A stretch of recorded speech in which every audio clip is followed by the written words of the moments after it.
Hi guys, welcome back to our channel. Okay, so today we will be touching on one of the most popular topics. Should we sell your BTO upon MOP? Alright, so I believe that a lot of our clients, whenever their BTOs reach MOP, this is always one of their main concerns. Yeah. Okay, so if you are one of the owners that's sitting on a MOP flat, congratulations, you are sitting on a profit of around 300 plus K to 500 plus K. Yeah, but the most important question right now is what are you going to do with this amount of money? So there is many options for all the home sellers out there. Also caters to every individual needs also. Yeah, some people prefer to go HDB, some people prefer to go private. So in this video, we will probably touch more on all the options and also what route did we choose. Okay, so for HDB, pretty simple. When our sellers, they have actually reached the MOP, right? Some of them, what they will do is they actually apply for a newer HDB, which is a second BTO. But of course, if they have the eligibility to do so. And the luck. Yes, correct. Yeah. Because if you go for a BTO, of course, it's up to balloting again. That's right. But otherwise, what other people do is they will either go to a resale. So they will go to an older flat, which is either bigger or smaller, or they'll go to a similar age, which is also bigger or smaller. So once again, no right or wrong. Also depends on your needs, your family needs at the point of time. Okay, another route that you can go is the private route. So personally, what I did was that previously I owned a BTO. So we actually bought it in 2012. Then 2017, we collected keys. Then MOP was 2023. Yeah, so last year, we actually sold it off. Then we enter into the resale condo market. Yeah, of course, you can go for the new launch sector as well. But again, it depends on individual needs. So for us, we need the space. That's why we go for the resale route. Today, the main objective is to let you guys know why we chose to switch our asset class. Basically, John is a real life example here from a BTO to a resale condo. That's right. Okay, brief intro of my BTO. Like I mentioned previously, my wife and I BTO in 2012. But sadly, the BTO took 5 years to come. Okay. So we only collected keys in 2017. Yeah, so basically the reason why we BTO that location was that our main concern is near parents because we are planning for kids. Yeah, so our main consideration wasn't capital appreciation or investment or anything like that. So a bit of background, my first BTO was right over here. Okay, so over here you see this is the Tengah plot and the nearest is the Gombak MRT. Basically this location is not near any MRT amenities. So in terms of capital appreciation, I would say for a 12-year timeline, I wouldn't say it's very good. One of the most important reasons why we eventually decided to sell is that because us as property agents, we know the HDB market very well. So those buyers out there who bought your resale house in 2013 or experienced a massive drop in property prices. Okay, right over here. So this is 2013. So I believe a lot of your clients who bought in 2012, 2013, I think pre-2019, basically everyone was making a loss. Negative sale. Yeah. So an example over here is that I took one of the blocks that is nearest to my BTO, 403 Bukit Batok. In 2015, they bought in at 580.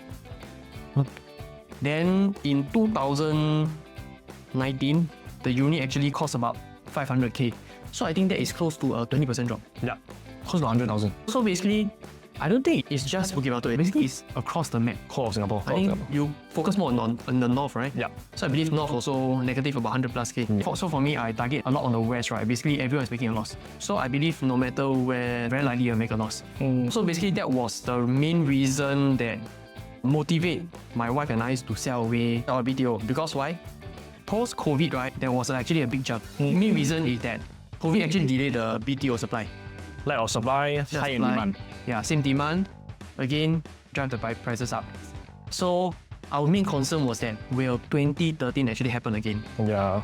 That's our main motivating factor. Yeah, so over here, this is my transaction, 770.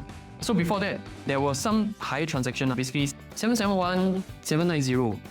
So after I sold my place at 770, again, it's not the highest price. Yeah, for sure. But to me, my main concern is I want to switch to a different asset class. Because I don't know when the prices are coming down.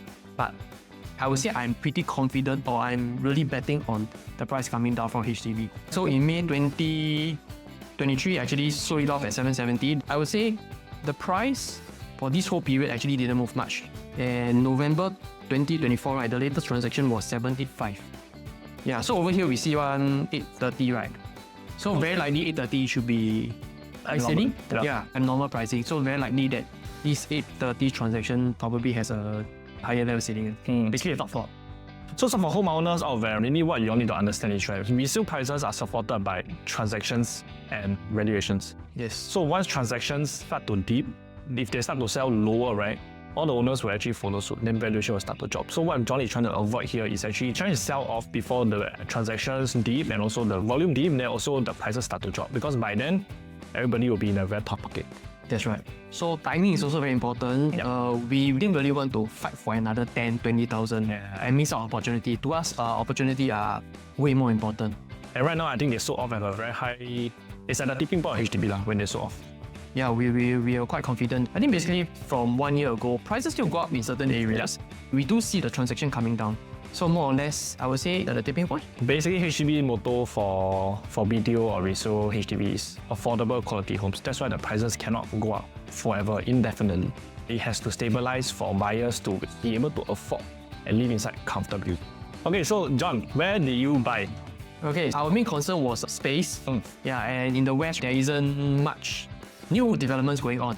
So our next best opportunity was new MOP EC, which is at Westwood Residences. For Westwood Residences, how much did it gain over a year? I bought in at 1450. So again, many buyers out there will always have this idea, am I entering at the high price, whether or not the price will drop and things like that. So I bought 1017. Then fast forward to March 2024, which is less than a year. Yeah, my neighbor upstairs actually sold at 1620. So that's a paper gain of 160,000. So as compared to my HDB, I would say that I gain a lot more than holding on to the HDB. So by switching off to a private asset, the gains are actually more substantial than actually by holding on to the HDB. Yes, so that's one of the right moves that we did. Another point is that why we force ourselves to upgrade instead of staying in the HDB, then we got so much excess income is partly due to retirement planning. So over here we see that research from URA, in 2003, right, HDB actually cost about 200 plus thousand. 2023, 600 plus. So again, similar for private condos, the gain was about close to 200%.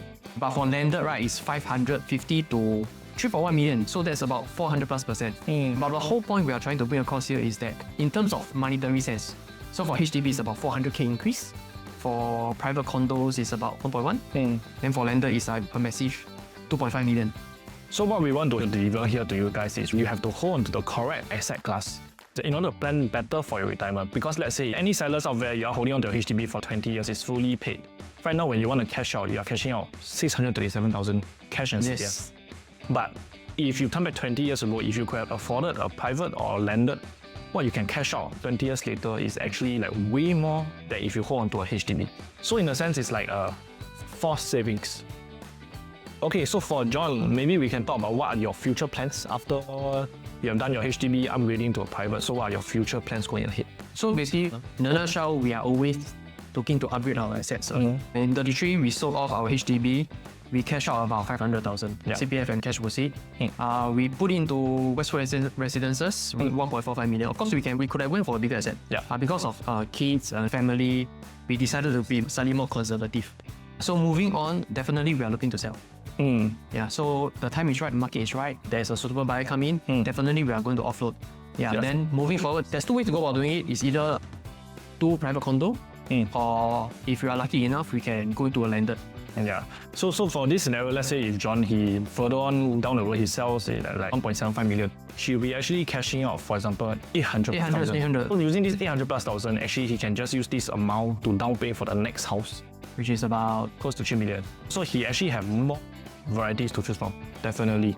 Rather than just holding on to the HDB until, let's say, he don't even go into the private route. So when he cash out, it's still the same, 500,000. So it's like switching asset class to allow you to upgrade even further, and also like lesser burden on yourself. Basically it's just retirement. So basically it's just forced saving during our working years. Then after retirement, we probably shift into a smaller condo, or anytime we can just buy off and pay off a HDB flat. For the final one. So when you probably come out with a lot of cash plus a fully paid property. So ideally, let's say for example, we ended up with a $3 million asset at 60 years old. Then 60 years old, we decided to sell it off, move into a HDB, say 500,000. Then we have about 2.5 million for retirement. It depends on the inflation rates, but again, 2.5 million, if we spend prudently, I believe it's more than enough. John is a very prudent man. And Okay, so the question from us to all the viewers out there. If today you're in this situation, will you sell or will you hold on to your property? Maybe you can let us know in the comment below. yep, or if you have any question, do feel free to reach out to us. Yeah. My name is Jonathan. My name is Alvin. See you in our next video. Bye. Bye.